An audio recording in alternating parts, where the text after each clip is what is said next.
Assalamu alaikum, I'm Aisha and you're watching Samaa News. Here are today's headlines.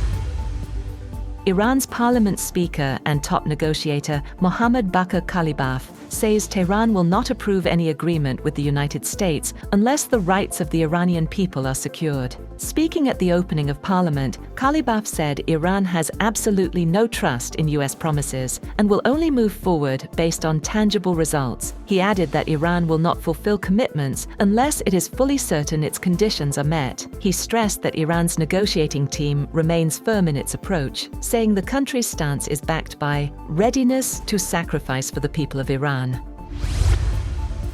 President Donald Trump has said that the United States is pursuing a great deal with Iran, but warned that failure to reach an agreement could lead to renewed military action. Speaking to Fox News, Trump has said that he would prefer a diplomatic solution because it would save a lot of lives. He has maintained that the Strait of Hormuz could be reopened immediately if a deal is signed. The US president has cautioned that if negotiations fail, the US would go back and finish it off militarily.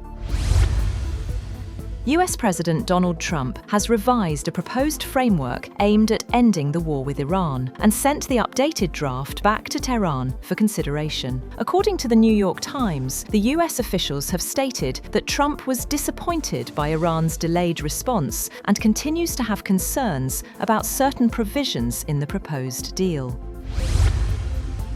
US President Donald Trump has suggested cancelling all musical performances at the Great American State Fair in Washington, D.C., after several musicians pulled out of the event. The fair, organised by Freedom 250 to mark America's 250th anniversary, is scheduled to open on June 24th. Organisers previously announced that Trump would launch the celebrations with a formal opening ceremony.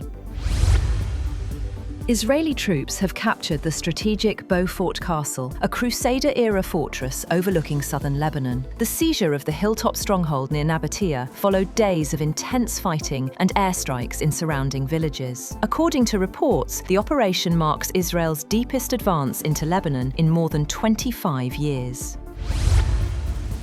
Meanwhile, Benjamin Netanyahu has ordered the Israeli occupation forces to deepen and expand their control over areas in Lebanon. The announcement comes after Israeli forces seized the historic Beaufort Castle and surrounding high ground in southern Lebanon, despite a ceasefire that has been in place for more than 6 weeks.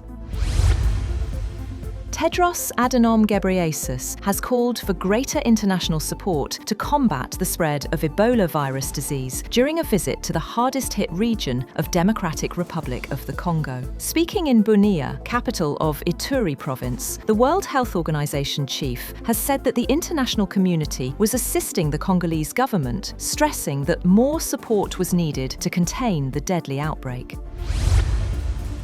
And more than 200 people were injured and 1 person died in post-match unrest following Paris Saint-Germain's second consecutive UEFA Champions League triumph. Authorities say dozens of police officers were hurt and hundreds of arrests made as celebrations in Paris were overshadowed by clashes, vandalism and arson. That's all for now. For more updates, visit www.samaa.tv. Thank you for watching Samaa News.